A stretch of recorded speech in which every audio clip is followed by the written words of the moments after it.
Hello student, आप देख रहे हैं मास्टरमाइंड ट्यूशन। आज की क्लास में आप सभी का बहुत बहुत स्वागत है। आज हम लोग पढ़ेंगे कक्षा 7 की किसलय भाग 2 यानी कि हिंदी की पाठ्य पुस्तक का पाठ 1 पढ़ेंगे और समझेंगे। तो वीडियो को पूरा देखिएगा। साथ ही अगर आप चैनल पर नए हैं तो चैनल को सब्सक्राइब जरूर कर लीजिएगा। वीडियो अगर पसंद आए तो वीडियो को लाइक जरूर कीजिएगा। तो चलिए बिना देरी किए क्लास को शुरू करते हैं।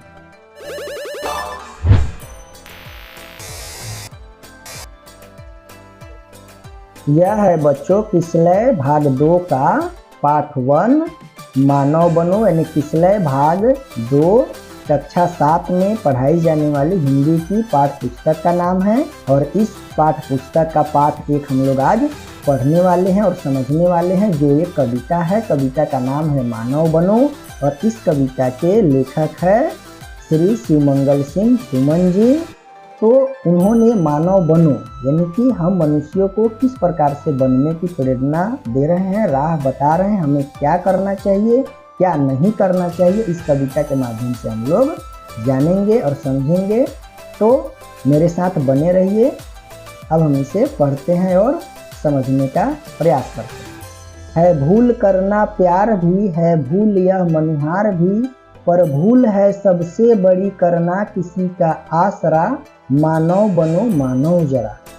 उन्होंने मानव को एक संदेश देने का प्रयास किए हैं कि है भूल करना प्यार भी, है भूल यह मनुहार भी, पर भूल है सबसे बड़ी करना किसी का आसरा, मानव बनो मानव जरा।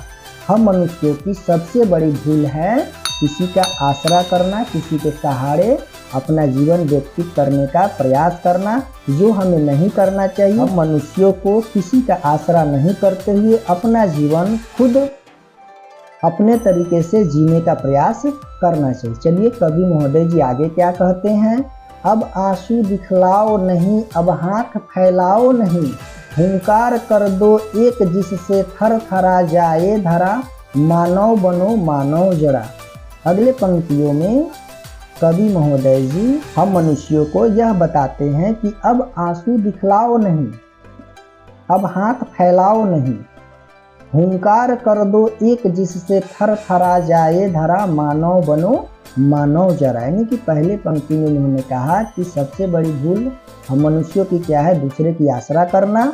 और इन पंक्तियों के माध्यम से उन्होंने हमें समझाने का प्रयास किया है कि हमें हार कर आंसू नहीं बहाने चाहिए, हमें किसी के आगे हाथ नहीं फैलाने चाहिए, हमें अंदर का जोश जुनून को कितना बड़ा कर देना चाहिए कि जिससे थर थरा जाए धरा। यानी धरा माने पृथ्वी में आस पड़ोस में वातावरण में एक भूचाल आ जाए आपके जुनून और जज्बा के आगे।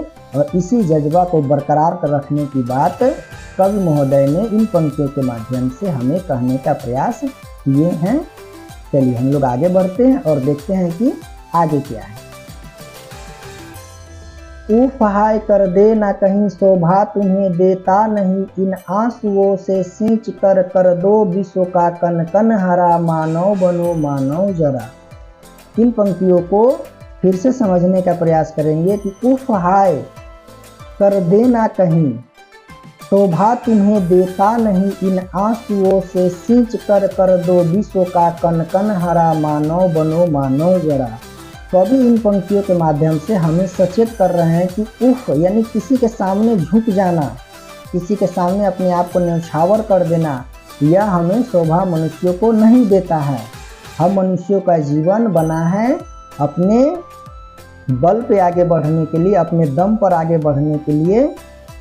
तो हमें किसी के आगे अपने आप को समर्पित नहीं कर देना है, उफ हाय नहीं करना है। हमारे अंदर जो दुख तकलीफ है उन आंसुओं को यानी कि आपके अंदर जो कमजोरी है उस कमजोरी को इतना बलवान कर दो सींच कर। इस प्रकार से बारिश होने से पूरा विश्व का कन कन यानी कि कोना कोना हरा हो जाता, उसी तरह अपने अंदर दुख के आंसुओं को सींच कर इस प्रकार से उस दुख को खत्म कर दे कि उस दुख के जगह पर चारों तरफ आपको सुख दिखाई पड़े।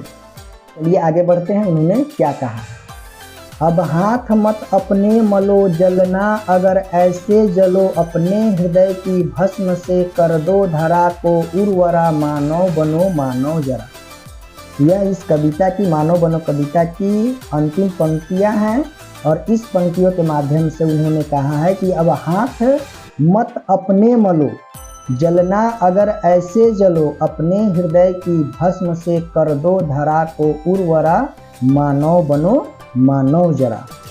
यानी कि इन पंक्तियों के माध्यम से उन्होंने हमें समझाने का प्रयास किया है कि अब हाथ मत अपने मलो, यानी कि हाथ पर हाथ रखकर मत बैठना है, हमें कुछ ना कुछ काम करना है अपने हृदय में, यानी कि अपने अंदर। जलना अगर ऐसे जलो अपने हृदय की भस्म से, यानी कि अपने मन की सुनो, अपने हृदय के अंदर जो एक ज्वाला है आगे बढ़ने का, उस ज्वाला को इतना जो है प्रज्वलित कर दो कि पूरा पृथ्वी उर्वरा हो जाए, यानी कि चारों तरफ आपके ज्ञान का डंका बजने लगे। इस प्रकार का ज्ञान फैलाने की बात कवि इन पंक्तियों के माध्यम से हमें समझाने का प्रयास कर रहे हैं। तो कुल मिलाकर यह कविता काफ़ी सीख देने वाली है और इस कविता से हमें जीवन में किस प्रकार से रहना चाहिए, हमें क्या करना चाहिए, हम किस प्रकार से एक अच्छे मानव बन पाएंगे, उन सभी चीज़ों को यहाँ पर समझाने का प्रयास किए हैं। तो कविता आपको कैसा लगा कमेंट में ज़रूर बताइएगा। आगे हम लोग देख लेते हैं कि क्या है। आगे विद्यार्थियों कुछ शब्दार्थ दिया गया है, जैसे मनुहार का मतलब होता है मानना या विनती करना, जिस तरह से हम लोग पहले पंक्ति में पढ़े थे कि है भूल करना प्यार भी, और उसको मानना उससे भी बड़ा भूल है। आंसू मतलब आंसू होता है, यानी कि जिसको हम लोग भोजपुरी भाषा में लोड़ कहते हैं, यानी कि आँख से पानी टपकना। धरा मतलब पृथ्वी होता है। आगे कुछ जो है प्रश्न को दिया गया है और भाव स्पष्ट करने का दिया गया है। हम आगे कोशिश करेंगे कि इन सब चीज़ों को भी बोर्ड के माध्यम से आप सभी को बताने का प्रयास करें। तो आज की क्लास लगभग यहीं समाप्त होती है। आप इस क्लास को कहाँ से देख रहे हैं उसको कमेंट में ज़रूर बताएं। साथ ही विद्यार्थियों, मैं आपसे एक राय जानना चाहूँगा कि मैंने जो इस कविता को अपने ढंग से समझाया, कितना % तक समझा पाया, 100 में आप कितना नंबर देंगे, ये ज़रूर कमेंट में बताएंगे। यहाँ तक देखने के लिए आप सभी का बहुत बहुत धन्यवाद। मिलते हैं आपसे अगले क्लास में, तब तक के लिए जय हिंद।